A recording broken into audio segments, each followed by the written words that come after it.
Job, I had to have a laugh last night. Piers Morgan put on his Twitter that he was so grateful for that Fox interview in the United States, that he had been quiet for too long. He had a laugh at himself there, and it was good to be talking again. But he's said some more about Harry and Meghan and the controversy. Here's what he had to say first.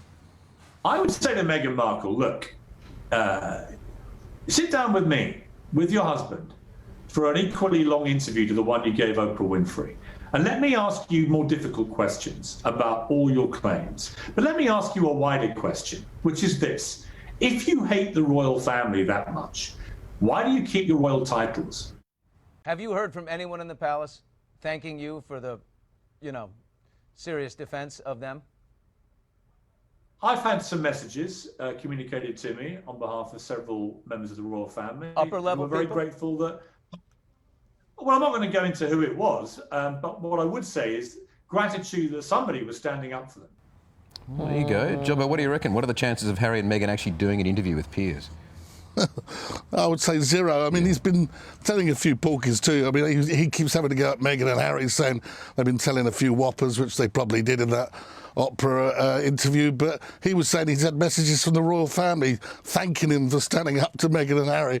I hope that was tongue-in-cheek, because I'm pretty sure that he hasn't had messages from the royal family.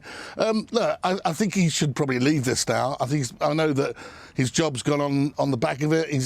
I think it's time for him to move on, and I think most people would probably prefer him to go and get another job and let the Harry and Meghan question go. So, Jobbo, over there, what do people think of him and this response? Because he exposed these sort of 17 lies that he said Meghan and Harry made in the Oprah interview. Yeah, I mean, a lot of other papers have done the same, and, there were some questionable answers by Meghan and Harry, and Piers is fairly popular, and a lot of people were upset that he lost his, he gave up his role on the morning television slot. But, he's not down to his last few quid. I'm sure he'll rise again.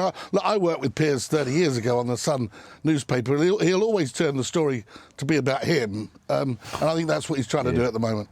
Well, it's worked. He's doing it well. We're talking about him. OK. Exactly.